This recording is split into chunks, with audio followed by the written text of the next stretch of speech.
No matter how deeply entrenched in the competitive world we may find ourselves, we never really forget the spirit that first brought us to the world of Pokemon.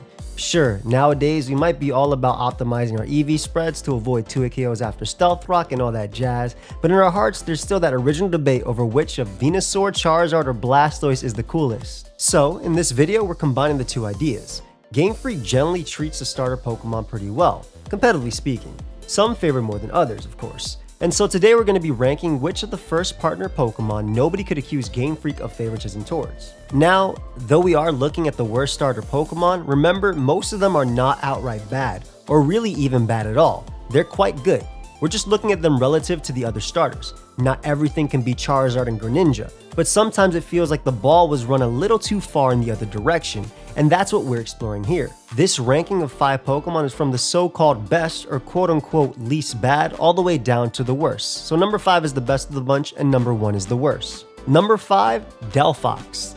The good, Delphox has a lot to like. It's got a terrific dual stab combination. Fire and Psychic are already great on their own, and they complement each other wonderfully, with the types that resist fire not resisting Psychic and vice versa. Delphox is well equipped to utilize such a combination too, with stellar special attack and a uniquely excellent speed stat to back it up. Its move pool pushes beyond just stabs. It can boost itself with Calm Mind, or in this generation, the even scarier Nasty Plot, while Grass Knot increases crucial super effective coverage against rocks, grounds, and waters. It doesn't have to boost either, as it's renowned for the immediate threat of its choice Scarf set, and it retains use against bulkier styles because of Trick ruining walls looking to take it on. While more offensively focused, Delphox is hardly a glass cannon either. It's got strong special defense, which alongside the unique combinations of Resist and another superb utility move in Wish, allowed it to run a solid bulky set as well. It even briefly appeared on 1 or 2 stall teams in Generation 7 overuse for its ability to counter Tapu Lele. The bad. Despite Delphox's desirable distinctions, it lands on this list due to the extent to which its disadvantages were detrimental. Its typing harms as much as it helps, for as ferocious as its offenses may be, they come at the cost of a plethora of weaknesses. It is not at all difficult to hit Delphox super effectively. It must be careful even against Pokemon with moves it resists, as they almost surely have another move to strike it for dangerous amounts of damage, especially since Olmozilla doesn't just have weaknesses, its bulk isn't that impressive either. Physically, it crumples to just about everything, neutral or in many cases resisted moves included. But even its nice special bulk is difficult to take advantage of without the full-on defensive investment relegated strictly to its bulky Wish set thanks to Delphox's underwhelming HP and the fact its special defense is certainly good, but not great. Delphox's weaknesses aren't just plentiful either. They're among the best moves in the game, those which are some of the worst to be weak to. Its chief enemy is Stealth Rock, but bearing weaknesses to Pursuit, Knock Off, Earthquake, and the many water moves around every corner is difficult to stomach. Pursuit's removal for the game was nice for it, yes, but also made Ghost harder to deal with, making that weakness stand out more in turn. The addition of heavy-duty boots helps with Stealth Rock as well, but doesn't solve the inherent issues of its frailty, and you can't run boots on a choice Scarf set. Plus, despite Delphox's stab being strong and having great coverage, it's not that powerful. Not so much as it'd be like in order to overcome these problems. It has decent lower tier history and it's certainly a fine Pokemon overall, but currently sits in PU. Nothing wrong with that of course, but relative to the other starters, it's pretty low. Still, it's generally far better off than the following Pokemon. Number 4, Typhlosion. The good? Eruption. Typhlosion can justify its use due to this move's power alone. If it can throw it around from full health and thus with full power, it's gonna melt just about anything, since the move is coming off of a strong special attack stat. Bulky neutral Pokemon and many resists, not even necessarily on the frail side, are absolutely eviscerated. You can take your pick of Scarf to throw them around faster, giving Typhlosion power uncommon for a Scarfer, or Specs to truly destroy anything switching in.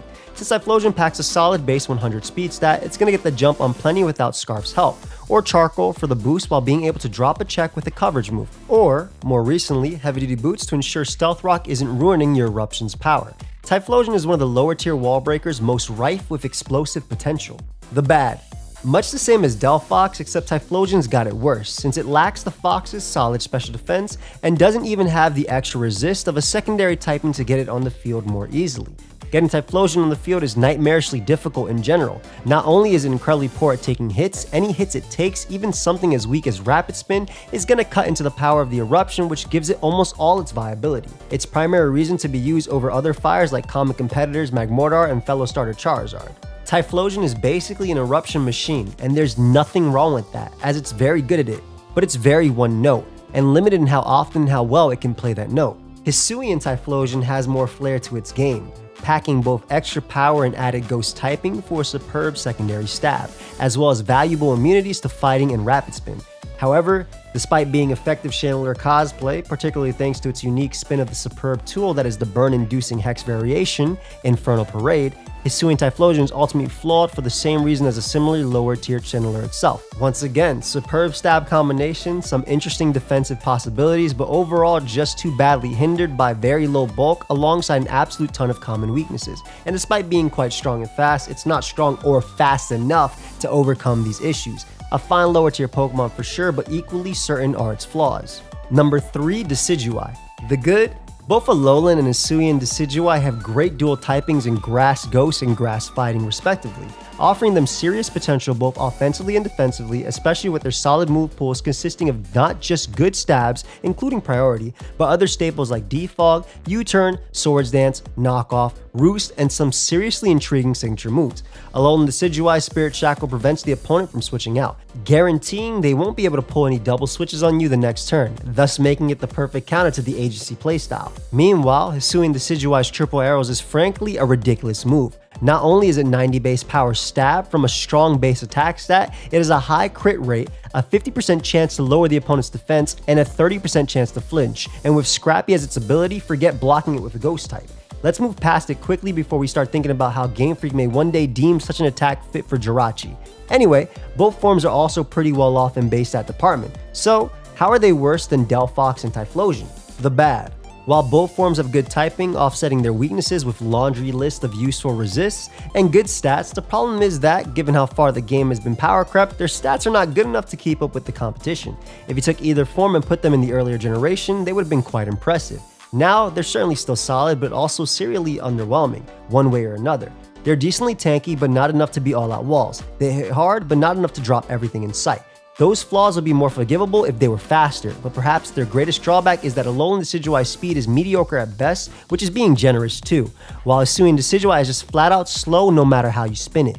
It's hard to make use of the Triple Arrows flinch rate with it. This jack-of-all-trades playstyle was more emblematic of earlier generations, but doesn't work nearly as well in the more specialized extreme modern generations, and so Decidueye winds up being relatively middling in both forms.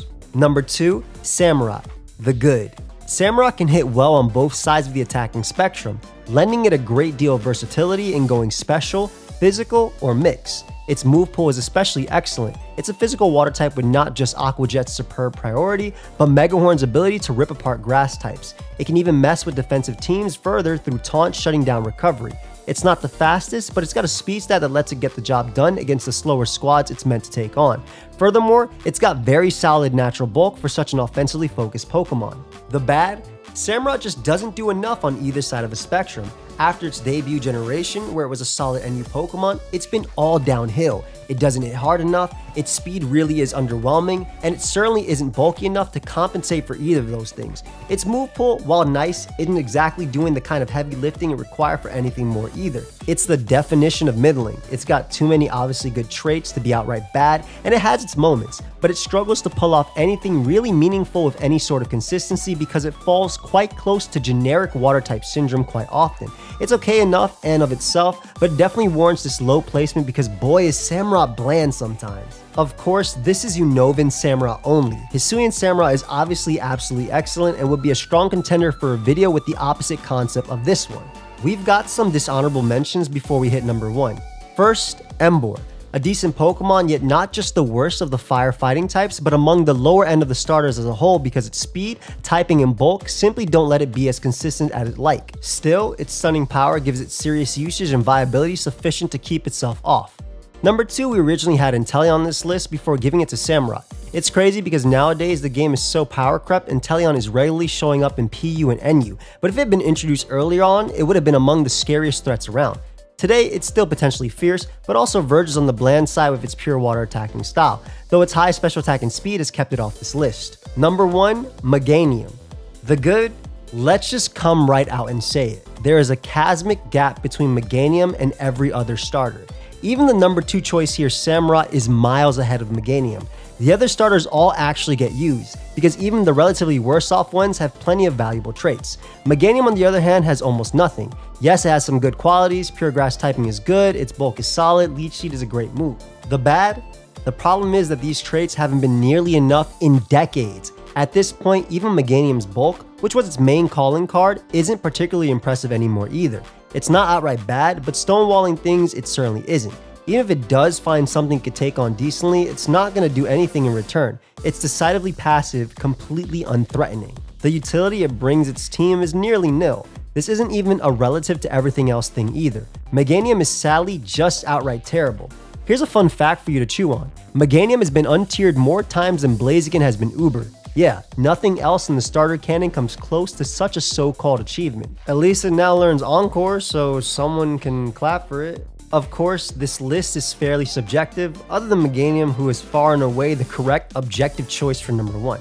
So let me know what you agree with, what you disagree with, anything you would have added or changed, and so on. Maybe you think we really should have included Emborn more than just an honorary mention. Maybe the choice to include Delphox has deeply wounded you on a personal level. Either way, let me know. If you enjoyed this video, feel free to leave a like, subscribe, and if you want to see a doubles version of this, check out my boy Wolfie Glick, who inspired this video.